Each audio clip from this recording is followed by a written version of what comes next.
Fala aí, pessoal. Então, nessa parte, nós vamos falar agora sobre a última propriedade coligativa envolvendo soluções moleculares, né? A gente está trabalhando apenas com soluções moleculares até aqui, que é a pressão osmótica, que tem esse símbolo aí representado por π, tá certo?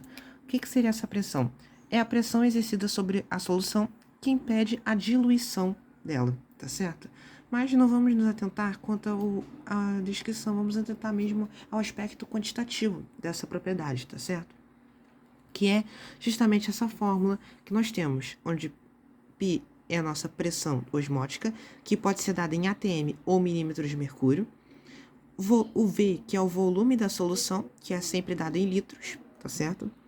N, que é o nosso número de mols do soluto, aí que pode estar representado por N, mas se você se lembrar da outra aula, das primeiras aulas onde eu falei número de mols é igual a massa dupla massa molar. Então, você pode utilizar a fórmula dessa forma aqui, ó. π vezes V igual a massa sobre massa molar vezes R vezes T.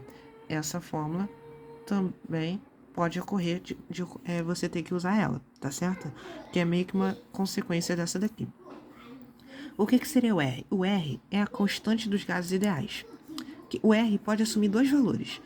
Pode ser 0,082, que acontece na maioria dos casos, mas você só vai poder usar esse valor se a unidade da pressão osmótica, isso aqui representa unidade, tá?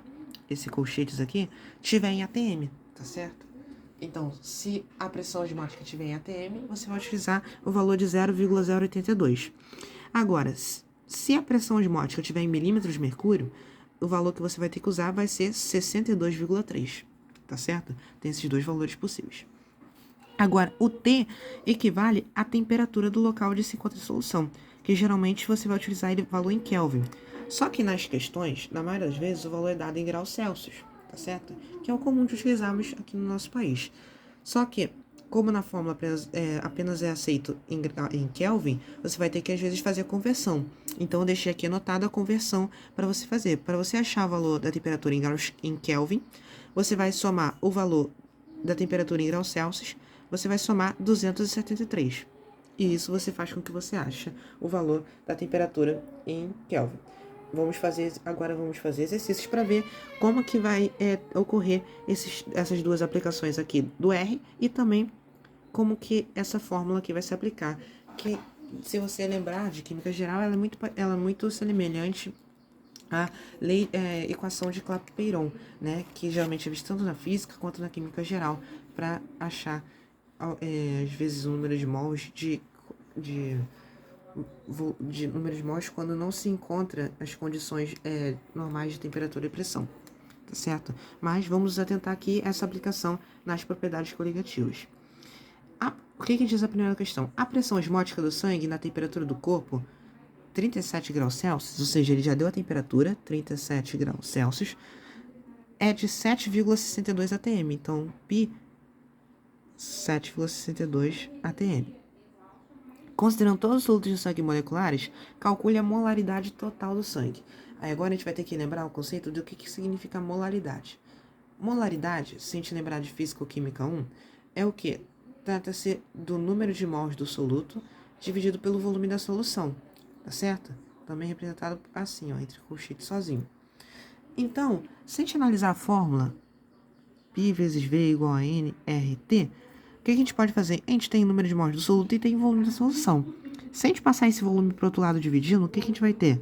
A gente vai ter nRT dividido por V.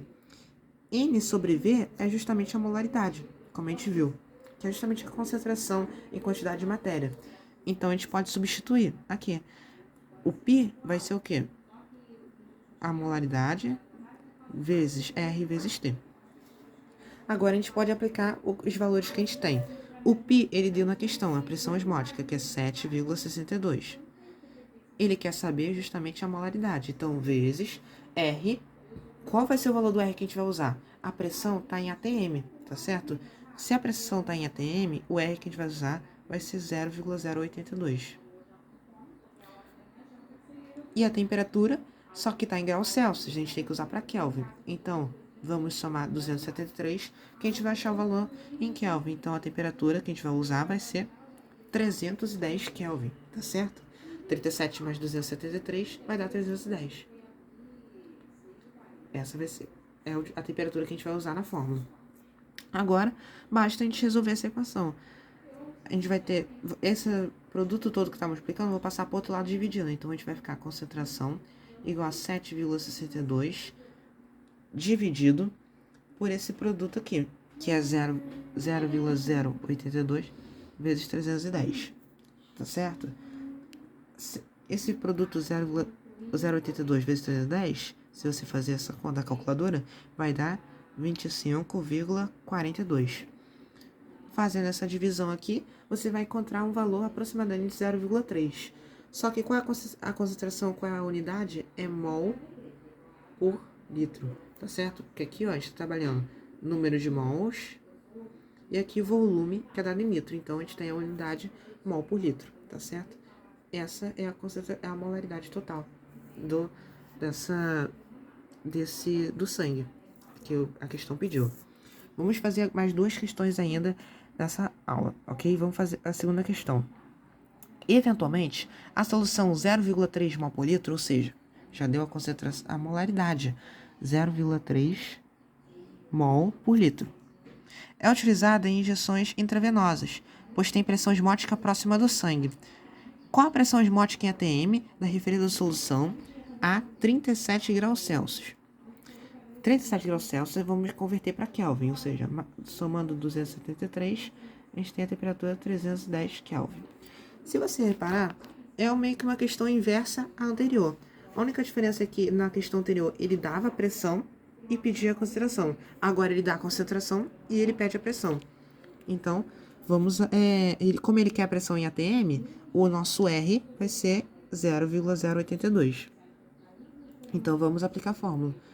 P vezes V igual a nRT. Pi vai ser igual N, passando o V para o outro lado, dividindo. Fazer a mesma coisa que a gente fez aqui, tá certo?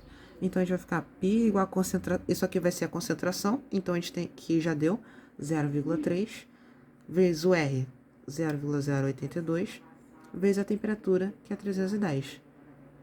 Certo? Agora, basta fazer essa multiplicação. 0,3 vezes 0,082 vezes 310 na calculadora. Se você fazer, você vai encontrar o valor de 7,626 atm. Essa é a pressão osmótica, nesse caso, tá certo? Vamos então para a nossa última questão, que já vai dar um raciocínio um pouquinho diferente. Foi preparada uma solução pela adição de 1 grama de hemoglobina, ou seja, ele deu a massa 1 grama de hemoglobina em água suficiente para produzir 0,10 litros de solução, ou seja, 0,1 litro de solução. Sabendo que a pressão osmótica da solução é de 2,75 milímetros de mercúrio, a 20 graus Celsius, ou seja, 20 graus Celsius, vamos somar 273 para achar em Kelvin, isso aqui vai dar 293 Kelvin. Calcule a massa molar da hemoglobina. Então, observa que agora ele já busca um fator diferente. Vamos utilizar a fórmula P vezes V é igual a nRT. A gente tem P, a pressão, a gente tem 2,75.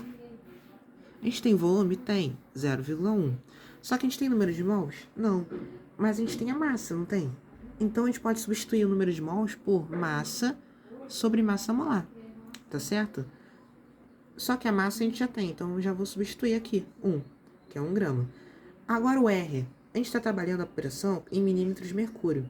Então agora o nosso R que a gente vai utilizar não vai ser 0,082, vai ser 62,3, tá certo? Mais uma vez, por a pressão estar em milímetros de mercúrio, a gente está usando 62,3 como valor da constante. Vezes a temperatura que a gente calculou, 293 Kelvin. Não se confunda com a temperatura em Celsius. Lembra que sempre a temperatura é sempre dada em Kelvin, nessa fórmula. O que a gente vai fazer? Essa massa molar que está multiplicando, eu vou passar para o outro lado dividindo. Então, 2,75 vezes 0,1, você vai achar 0,275 vezes a massa molecular, igual a 1 vezes 62,3 vezes 293, você vai achar um valor de 18.253,9. Tá certo? Passando o 0,275 que está multiplicando, dividindo, vai ficar 18.253,9 dividido por 0,275. Então, a massa molecular da hemoglobina, se você fazer na calculadora, você vai achar que é igual a 66.377,81 gramas por mol. Essa é a massa molecular da hemoglobina, tá certo? Diante disso, então, nós finalizamos a nossa aula de pressão osmótica, tá certo? Então, se ficou alguma dúvida, pode deixar nos comentários. E na próxima aula nós falaremos, já agora que finalizamos soluções moleculares, na próxima aula nós falaremos sobre as soluções iônicas, tá certo? Então, é isso. Fiquem com Deus e até a próxima.